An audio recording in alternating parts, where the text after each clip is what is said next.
If you like audiobooks or audio shows, check out a free trial of Audible. Just click the link in the description. Welcome to Mindshock True Crime. You are listening to the Maura Murray series. This is episode 69, New Phone Records. James Renner once again releases mind-shocking, groundbreaking information regarding who Maura Murray was making contact with from December through January. The phone bill prior to the one that had already been made public. He posted it on his blog May 27th, 2021, fairly recently, and we will be going over the mind-shocking bombshells here and how these might potentially connect to other issues in the case. Of course, this is the Maura Murray series. Like no other missing persons case in history, it is the coincidence theorist's paradise of cold cases. There's more coincidences here stacked on top of each other to dismiss for even the most ardent coincidence theorist. I am, of course, Bruce McGuire, and if you enjoy the podcast, if you find it interesting, and you want to help Mindshock create more mind-shocking episodes, not just in this true crime missing persons case, but in other cases, because awareness is, of course, the key to solving cases. You can donate to our PayPal. Just check the link in the description. Make sure to subscribe to the channel. Hit the bell for notifications. Make sure you allow your device to have those notifications come through. You could also check us out on Twitter, Facebook, Reddit, and Patreon. Patrons do get priority for case topic logical analysis, co-podcaster requests. Just check the link in the description. Like and share this podcast, and any questions, comments, theories, thoughts, suggestions, rebuttals, debunkings of any kind, leave them in the comment section. So here is James Renner's post from May 27th, 2021. Earlier phone records reveal pattern of contacts a month before Maura disappeared. I recently obtained details of Maura's cell phone bill from December through January, the bill prior to the one that was already made public. Most of these calls take place during extended Christmas break. There's nothing groundbreaking. Calls to her sister Julie and her boyfriend Billy Rauch, as well as his mother Sharon. She also placed 3 calls to the home of Bob McDonald, a West Point professor and friend of Billy's. Bob and his wife Christine traveled to New Hampshire the week of the disappearance to interview neighbors near the scene of Maura's accident. I like how Renner just wrote that out as if it's not shocking at all. These professors have nothing better to do than to just drive out, not just for a DUI. See, how many DUI walkaways do professors at a school that the boyfriend is no longer even attending just drive out to investigate and interview neighbors? I mean, out of all the DUI walkaways of college-aged kids, how many of them involve this level of dedication? Billy Rauch's parents driving a third of the way across the country in the middle of the night over a DUI walkway. I mean, she could have been holed up at a hotel and she could have just showed up the next day. What if she showed up the next day? How stupid would they look? I mean, even Fred Murray and Julie Murray didn't even request emergency leave. This is her own sister, her direct family, not girlfriend, boyfriend, potential ex, because we don't even know the status of their current relationship. There's been so many conflicting reports there. We have no idea if they were even in a relationship that day. Maybe they were a couple days before. Who knows? We don't know. That's the point. We have a potential ex. The mentor is driving out with his wife. I mean, are they professors? Or I think his wife is also a teacher, but not at West Point. But they're taking time off work to drive out and interview neighbors. Can you imagine? Like, I think I asked for a poll. Does anyone know of any other DUI walkaway case, regardless of whether they showed up the next day, the next week, whatever, or even were never found again? How often did this many individuals just show up and make these long distance treks over what was potentially a DUI walkaway when the person could very well have showed up the next day or even the day after? Because we all know people that have DUI walk away either first hand, second hand, third hand. Usually they show up the next day. Sometimes they show up the next week. I mean, depending on which area, less populated areas in the countryside. Sometimes they show up next week. Oh, yeah, went on a bender, whatever, left the car on the road, came back and got it. Or if it was towed, they had to go pick it up from the tow yard. Whatever the case may be, I mean, that happens all the time. DUI walkaways are not a rare occurrence. So the level that the narrative steers, the mental gymnastics they have to do would make Simone Biles jealous in order to explain away this level of insanity regarding a potential DUI walk away from the McDonald's. So here's the thing. Maura made an outgoing call to Bob and Christine McDonald. I'm assuming this is their landline, so it's unknown whether she speak to Bob or Christine. And this was December 27th, so it wasn't some kind of Christmas wishing. This was December 27th, and it was a 9:51 a.m. call. It was a 1-minute call. So did she not, was this a voicemail or whatever the case may be? Then there was another call December 28th, 1:49 p.m. And then again at 1:49 p.m. So did she not leave a voicemail, just hang up and call again? Why was she calling them? And this begs the question. Why were Bob McDonald and Bill Roush so desperate to deny that Maura Murray was ever discussed on the call?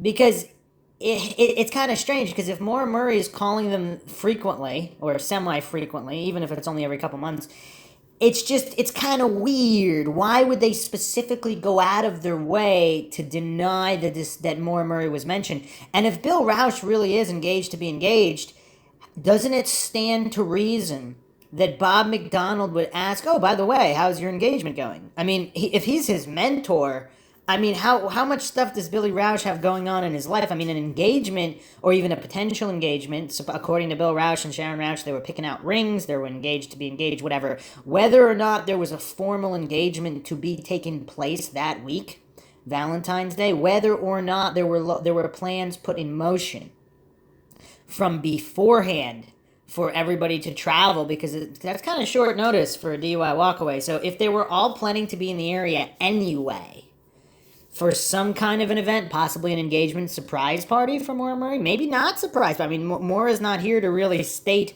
what she and Billy had talked about in the week or two or three prior to that week. So we really don't know. We don't know anything. But is it strange that Bob McDonald went out of his way to deny any mention of Maura Murray?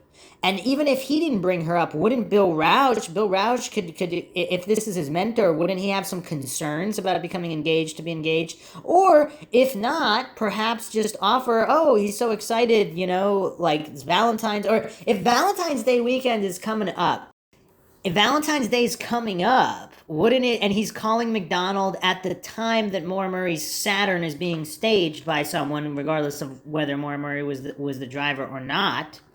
I mean, the level of coincidence here is unlike anything seen in any case ever. It's just really, really bizarre. There are also calls between there's also calls to Sharon Roush on Christmas. Now, who knows? That might be all on the up and up. That might be normal. There's a 12 minutes used call, a 13 minutes used call on January 3rd as well. Now, that 13-minute call January 3rd, is that just wishing a Happy New Year a little late if there was a lot going on? I don't know. It's kind of weird. Without knowing her exact movements. And then plenty of calls to Bill Roush, of course.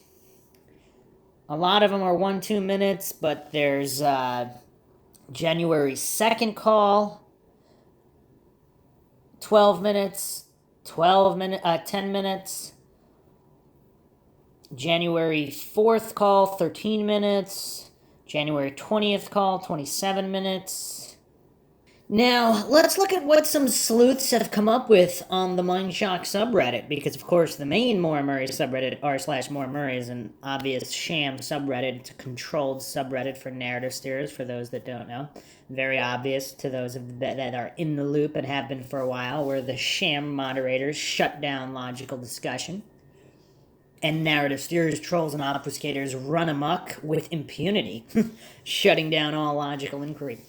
So, here's what's interesting. A user here stated on December 27th. So obviously there's the call to McDonald, 9:51. Next call, right after that, 9:57, is to a 1-800 number. I called that number. It belongs to a transportation company in Massachusetts. Searching further the name of the owner, he comes up as also owning another company at the same address. It is a construction company, and the co-owner is a McDonald. I don't know if he's related to Bob McDonald. I also found that the owner of these two companies may also own a company who deals with racing greyhounds. Maura loved animals. Think about it. Would she be okay with using greyhounds in races? Okay, let's put the greyhound issue aside for a moment. So McDonald is a relatively common last name. No issue there. But what are the chances that back-to-back calls of a missing person whose boyfriend was on the phone with the guy she's calling, even though it's month and a half prior, about a month prior, the next call after that is to someone who owns a business with a co-owner who's also McDonald.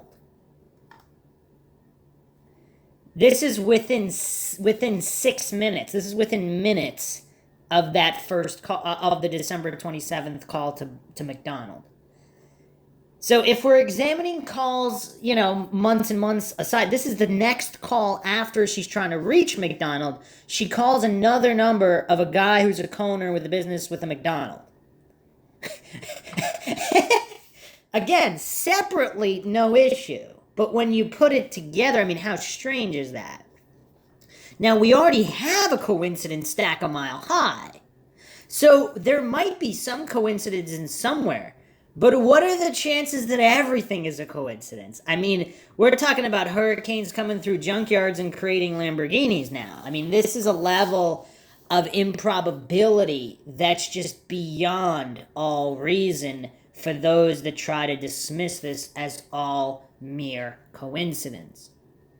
Now, of course, we don't know, what numbers belong to whom end of 2003, beginning of 2004, because numbers can change, of course. So it could be a coincidence. It's just interesting that the calls are minutes apart, and she apparently did not speak to McDonald unless it was for a minute. So did she have this other number to a business listed, and she wanted some kind of information from McDonald, possibly about Billy?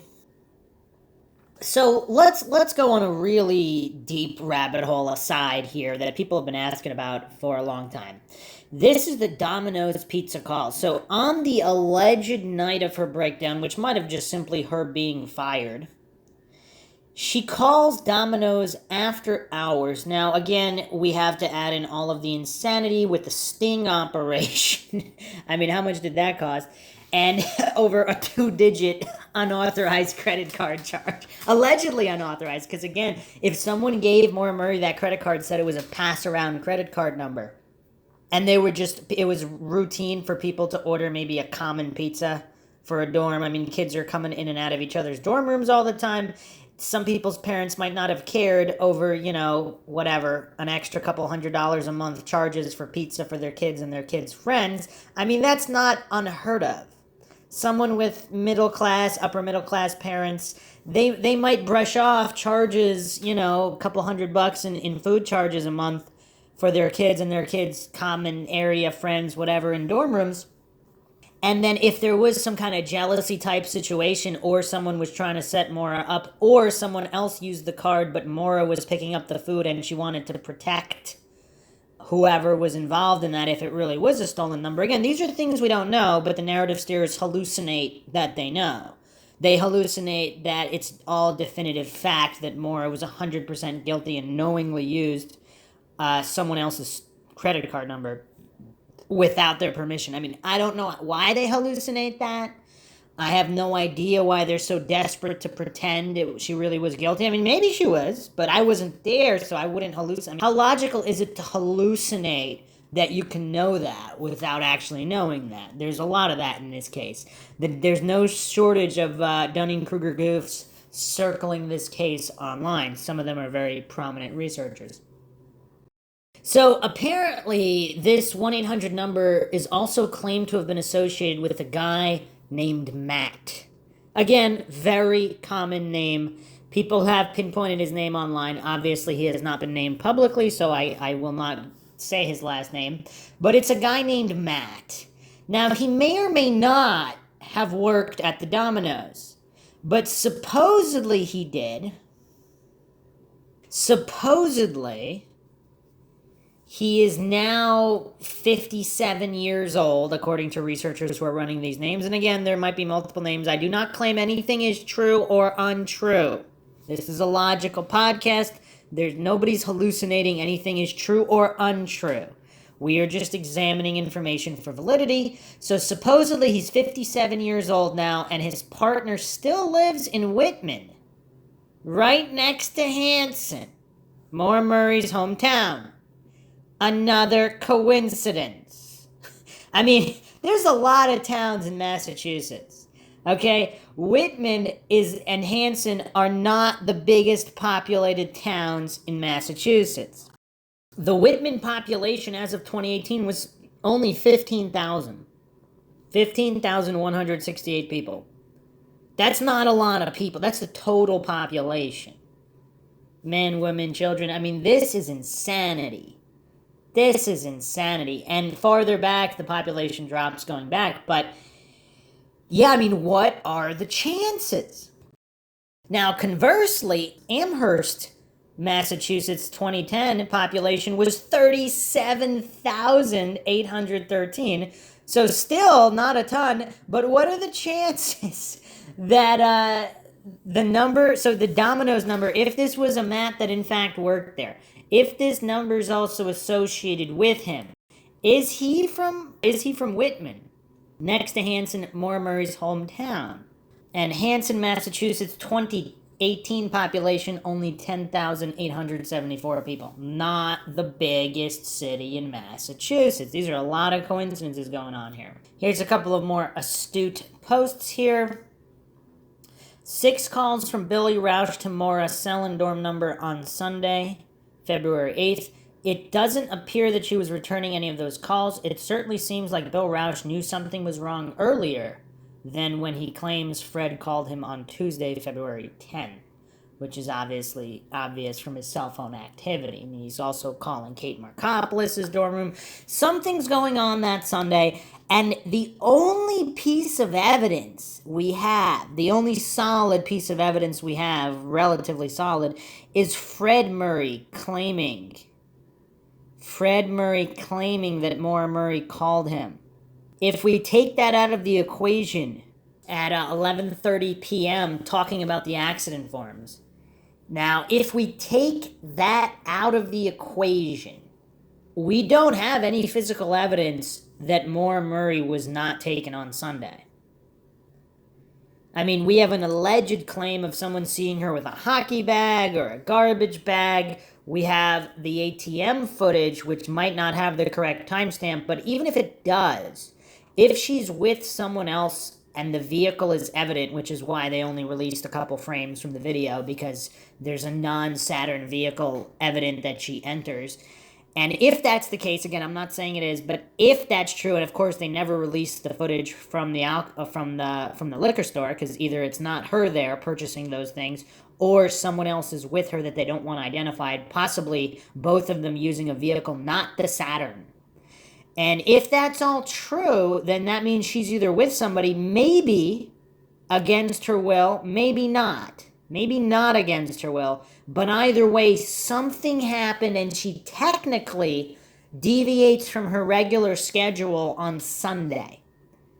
And if the Saturn's not involved, that means either somebody else could have taken the Saturn. Again, we have unprecedented suppression of evidence in this case. I mean, UMass has outdoor security cameras, so they have footage of whether or not the Saturn is in the parking lot. They would have footage of Maura walking around if she was there on the Monday. They would also have footage of the Sunday and the Saturday and the Friday, and all of this could be corroborated. None of this footage has ever been released, let alone even referenced. Not even referenced. Did the FBI confiscate it all when they touched down on UMass?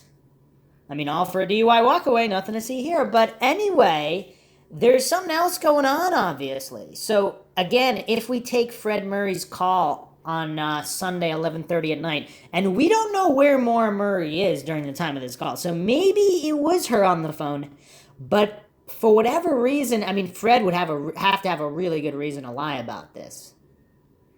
I mean, I suppose if we're really going crazy, could someone have recorded Maura Murray's voice? Or could someone have been present with Maura Murray, kind of just telling her to give quick yes or no answers and just get off, not say anything is wrong, even if something was wrong? Again, I'm not saying she was held at gunpoint, but there could have been some kind of situation, we don't know what it is, obviously, where she either was talking to Fred under duress. Theoretically, if someone's going through the plan of making her disappear, if someone's sending emails for her, if someone's calling Stowe, if someone's creating this paper trail to make it look like Maura Murray is escaping, could they have a voice recording of her voice and simply be playing back quick yes or no answers, hey, how's it going, whatever, from their recordings to make it appear that Maura Murray is talking on the phone? Again, Fred Murray could clarify this, because if they're specifically talking about accident forms and all of this stuff, it's unlikely they could have recorded something if Maura was the one saying those words. If it was just Fred, because according to some of these breakdowns, Fred called Maura to remind her to get the accident forms. So if he's calling and saying, yeah, make sure you get them, and she's just saying, yeah, I know, I won't, yes, I'll, whatever, just basic words, somebody could have easily recorded them. And if this has something to do with either an undercover FBI agent or some kind of upper agency, then of course they could have done it. But even a tech-savvy college student in 2004, I mean, that's not that difficult to do, especially if you're planning it out. So we really don't know. But that Thursday night breakdown and the call to this Matt guy who may or may not be working at the Domino's, who may or may not be a mechanic. Now the plot thickens quite substantially. Another astute researcher dug this up regarding the calls to the McDonald's on December 27th and 28th. Is it possible Bill Rausch and Maura stayed with the McDonald's during the holidays 2003? So this is 2 months prior, month and a half prior to her disappearance.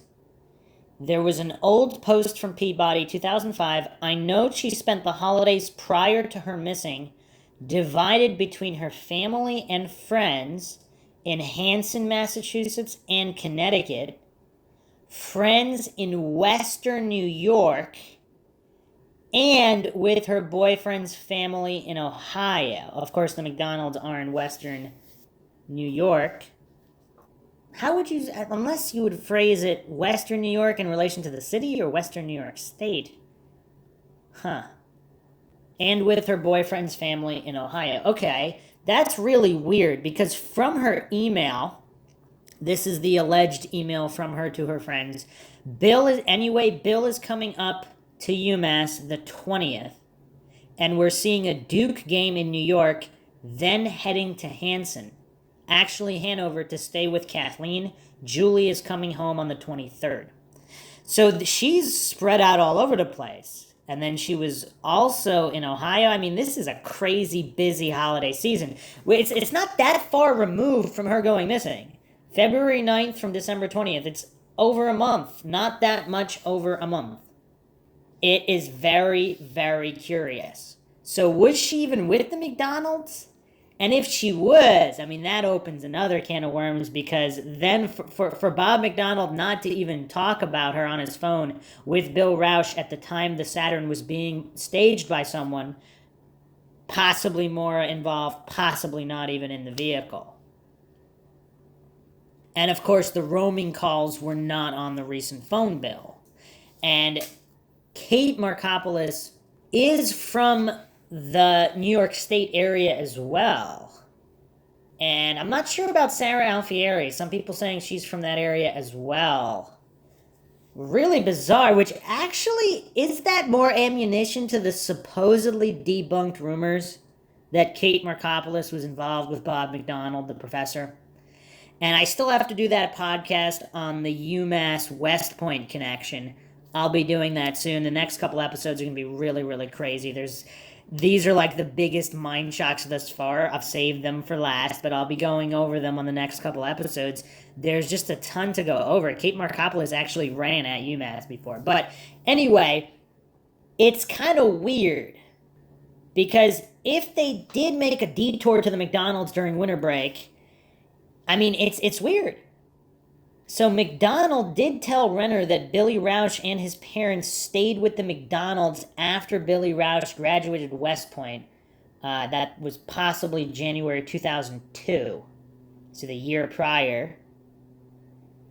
And a few months later, April 2002, Billy Rausch was supposedly an usher in the McDonald's wedding. So he was actively involved with the McDonald's. Someone else here stated that Sarah Alfieri is from Syracuse. Kate Markopoulos is from either Rochester or Albany. Syracuse and Rochester are more to the west. And if they also detoured, so yeah, West Point would technically not be considered Western New York State. A post here. Sometimes I get the feeling that Sharon knows where Maura is if Maura is alive. If Peabody is not lying, I'd be curious to know who Maura went to visit in the West. That is curious, because if she's considering Syracuse, Rochester area, that would be very curious to know if Maura Murray really met up with Kate Markopoulos and or Sarah Alfieri. I mean, supposedly Kate Markopoulos and Sarah didn't really know each other. They only knew each other through Maura. That's the story we're told. But how would we know? And so Maura knows Sarah Alfieri from working at the art gallery. If you haven't checked out the episode on the art gallery on Mindshock, make sure to check that out. There's the art gallery owner, is a very dubious individual who had a red truck, supposedly, and gave some of the employees rides. It's another just endless stack of coincidences. But so Maura Murray knows Sarah through working at the art gallery. She knows Kate Markopoulos through running track. And you know what would be curious? If we could ever definitively find out if Kate Markopoulos and Sarah knew each other. Now, of course, it's entirely possible, because unlike these small towns, Syracuse and Rochester are not that small. Syracuse population 2019, 142,874 people. Rochester, New York, that same year, 206,848 people. So now, just again, to compare the level of coincidence, because it's entirely possible, more likely they don't know each other. Because these are relatively big cities in New York State. There's no reason to believe that Kate and Sarah would have known each other. Unlike these random phone calls to these tiny towns in Massachusetts. So yeah, but to know her travel plans, obviously at that point they could have known each other, because after their common connection with Maura for over a year, however long she worked at art gallery after track, whatever, at that point, they could have agreed to meet up. We really don't know that either. Now, she could have also obviously stayed in New York with individuals who were not Kate, Sarah, or the McDonald's. Bill, she went to West Point. Bill went to West Point. They might have had other friends or family in the area, whatever. We don't know. This is just all information we don't know. Now, another issue, of course, is that supposedly Bill Rausch met his future wife at that April 2002 wedding where he was an usher for the McDonald's. So who knows if he kept in touch with her the entire time or not. Another astute post here. 2 days later, for a DUI walkaway, there was a state trooper who became one of the lead investigators in the case who was waiting to see what the Rausch family were going to say. The first thought for me would be, why would the boyfriend and parents leave the army and work to get to New Hampshire right away without even knowing if Maura had gone skiing with a new boyfriend or something? They would have no clue, and it would appear super bizarre by any police or authorities. As far as what happened in there, we only have Sharon's opinions, as law enforcement don't tell the public much of anything. We also have the Scott Peterson comment from Bill Rausch. So let's look at the origin of these claims of the Domino guy. Now, on Reddit, there was a comment dropped. There are a few people left in Amherst that personally knew her. A friend of mine works with a guy at Domino's that was investigated back then because she used to frequently call him using the Domino's line prior to her disappearance. And this is pretty interesting. So this is one of her last known calls when she was in possession of her phone, which she supposedly lost at the Saturday night party. So calls made prior to that Saturday night most likely were made by Maura Murray. After that Saturday night, we don't really know. She also called Domino's twice the night before the breakdown. The 3:40 a.m. call early Friday morning really stands out, as there was said to be a snowstorm that canceled classes at UMass Friday. It's hard to believe she'd be ordering food at that hour. And that's the other thing. Supposedly the Domino's was closed at that time. I went over all of those in the UMass episode. And this post on Reddit originally was made at r/UMass regarding the Maura Murray case. Relatively recent post from a few months ago. So yeah, very, very curious, and it's about to get even more curious. Supposedly, this guy Matt, if this is the same guy, the guy at Domino's that she's calling, supposedly he's also a mechanic. Now, that wouldn't be unusual, except for the fact that we know that the Saturn was supposedly on its last legs, and it had to be towed to the UMass parking lot at some point in January.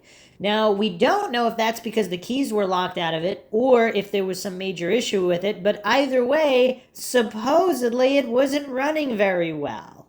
Supposedly Maura Murray was never driving it. Supposedly she wasn't even insured to drive it.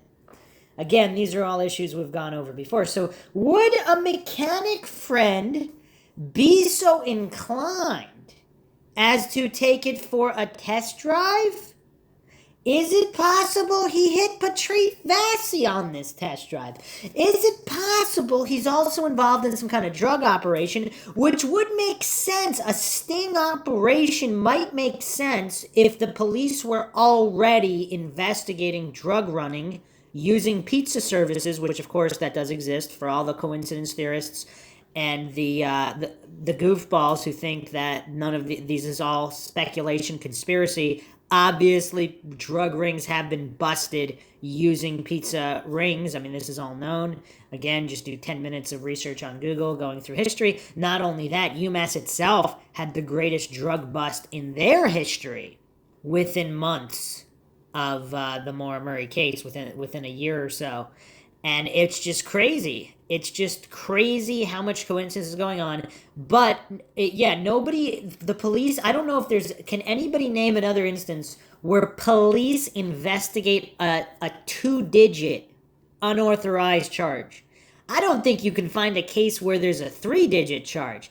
Maybe you can find a case for a 4 or 5-digit charge. Even then, I mean, to do a sting op over it, usually there's some kind of litigation. If they find the person, then they might, there has to be a whole investigation. It's not a sting operation.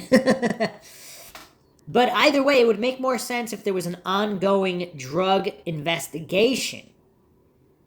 And if they thought Maura was involved with it, then sure. Now, would that increase the likelihood of a CI?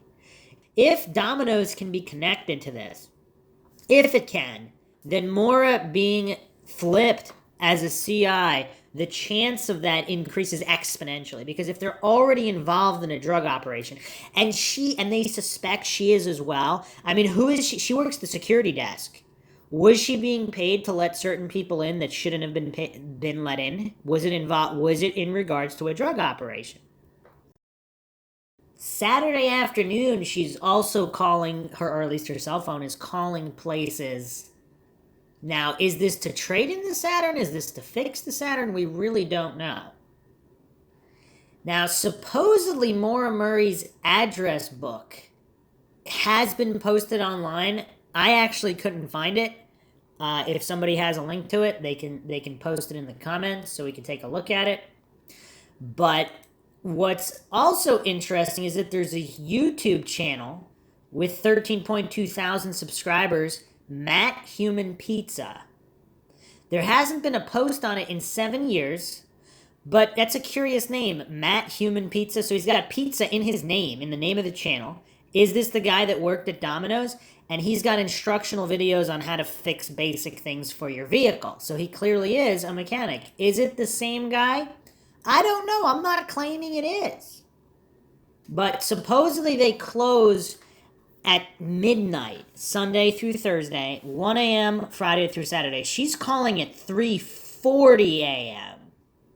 So think about it. If you make it, there's no way it's open, because if you're making a call that late, what time would it be delivered? Because they have to go drive, they have to make it if it's not already in. I mean, this is the end of the night. I don't know how many delivery. I mean, is 3:30 the busiest hour? I mean, even in a college town, I think the busiest time is still probably between 9 and 11 or so. At night, I don't know how many people are stuffing their face at 4 a.m. I mean, that's usually sleep time, even for college. I mean, we could do a poll. How many people, what is the average bedtime in college? 3 or 4 a.m. That's not the time to be getting pizzas, and how many pizza places are even open at that time? So it's really bizarre. It's really bizarre. So she's now, on the other hand, even if it closes at midnight, would the cleanup crew still be there at 3:40 a.m.? Now, maybe they were working till 1 a.m., maybe even 2. Even then, 3:40, would there be a guy there? Unless he's not supposed to be there, but she knows he's there because there's some kind of shady drug activity going on. Now, the night before, she does call at midnight for 5 minutes and at 10 a.m. for 3 minutes. So some people are speculating, why do you need 2 calls to place a food order? So was one of the calls an order, or were both, or neither were orders, and she's just talking to Matt for whatever reason? And a few days before that, she called Domino's at 2:44 a.m. So this would theoretically be beyond close as well. So is she simply talking to this guy, Matt, for whatever reason? Now, who is this Matt? Again, I'm not saying this is the guy on the YouTube channel, but this particular Matt, who is he connected to? And does it have something to do with the Patrick Massey hit and run? Does it have something to do with the mechanic that supposedly saw both the Toyota in the Hadley crash and the Saturn that Alden Olson has talked about and speculated about on his blog? And that's all very curious. I've gone over that in the Alden Olson podcast. If you haven't checked it out, check it out. But there's an issue with mechanics. There's an issue with these phone calls to Domino's. There's an issue with these phone calls to the McDonald's. How does it all connect? Now, what this case is really missing is another coincidence. Should it have been a McDonald's instead of a Domino's? I mean, the way the coincidence stack is going, I'm almost surprised it was Domino's instead of McDonald's. But a couple final questions here again from the subreddit. Very, very astute. Why wasn't UMass PD involved? It was on campus. Where was security for the Kennedy dorm? A response here, maybe there was in the background. Supervisor Karen said that at the time Maura disappeared, she believed Maura had been working for her slash UMPD at the security desk for 6 months, although she didn't know when Maura started. I think this presents a few CI possibilities. When Maura got busted by Amherst PD, perhaps it was then that UMPD could have recruited her into CI program. Or if Maura was already working for UMPD but was being set up during the sting op, perhaps UMPD wanted to sit on the sidelines and see how everything unfolded when Amherst PD came on campus. I wonder who was working the security desk when Maura had to come down to sign for the food and then was busted. That sure would have made for an interesting night for anyone working the desk. There seems to be a lack of information regarding the security desk monitors in this case. Who worked the Kennedy desk on her pizza arrest? Who worked the Kennedy desk when she was walked back by Mayotte? What hall's shifts did Erin Larkin work that week? Who filled in last minute when Maura vanished? Questions. So another interesting post here. There was a guy who posted on Web Sleuths who worked at either Papa's or Pinocchio's, then went to Domino's. Not sure if they were tracked down. There was another poster who claimed the owner of Domino's was related to Maura's cousins, but nobody replied. Of course, it doesn't say what the last name was. If it's Maura's cousins, it might not be Murray. But Murray is not the rarest name either, so it's possible it could have been a Murray and not related to Maura. So, more information here. Obviously, Maura never stated who gave her the credit card number. So again, we don't have exact details of anything. But the post here, it was a girl who lived a few doors down from her in Kennedy dorm on the same floor. It was on the police report. She was the one who alerted police that someone was using her credit card number. If you watch the events of the Sarah Stern case, her longtime friend of years and years thought she had inherited a large sum of cash and strangled her after she went to the bank. She didn't have the amount he thought and threw her in the river and left her car abandoned to make it look like a suicide. Very possible here if anyone overheard that Fred was going to give Maura $4,000, many criminal-minded college kids would jump at that opportunity. And of course, in 2004, $4,000 goes a bit further than today. Remember, her last visual, allegedly, was at the ATM. Someone may have expected to hit pay dirt and realized she only had access to a few $100. Another post here. It seems that Maura had a lot of contact with law enforcement in some form or another leading up to her disappearance. Speeding ticket, New Hampshire, summer of '03. Credit card number theft, which Amherst PD busted on her on November '03. Maura working for UMPD at the security desk at the time she went missing. Accident Sunday morning, February 8th, that Hadley PD responded to, in which a UMass cadet was already on scene. My response here, probably all mere coincidence. Doesn't every missing persons case have this many encounters, alleged accidents, incidents, and of course, unnamed, uncorroborated, unsubstantiated individuals who can't be identified all this time later? I mean, we don't even have Mayotte's police report, which would sure shed some light on what was going on that Thursday night. So, supposedly, on the Mile Higher podcast, Renner mentions that the police were at the restaurant at the exact moment when Maura Murray called to make the order. So, some posts here, of course. Do you think it was just a coincidence that on the same night the unauthorized use of the credit card number was reported, that law enforcement was also at the restaurant when Maura was calling in the order? So the thing about that here is, if there's a sting op already in place, I mean, how much money is being dedicated here? So they're having police stake out, supposedly, I mean, if she made fraudulent or if there were fraudulent charges on the card, or reportedly fraudulent, again, maybe they were, maybe they weren't. So how much did they have other police at other establishments? Because there were several unauthorized charges from several different establishments allegedly. Are there police everywhere and they're just waiting for Maura to call? I mean, UMass has unprecedented hit and runs, thefts, burglaries, assaults, drug busts, and the police have nothing better to do than send all of these officers to these establishments waiting for Maura Murray to call in a 2-digit charge. I mean, do the coincidence theorists even, like, I don't know what they're thinking. I mean, this is so implausible.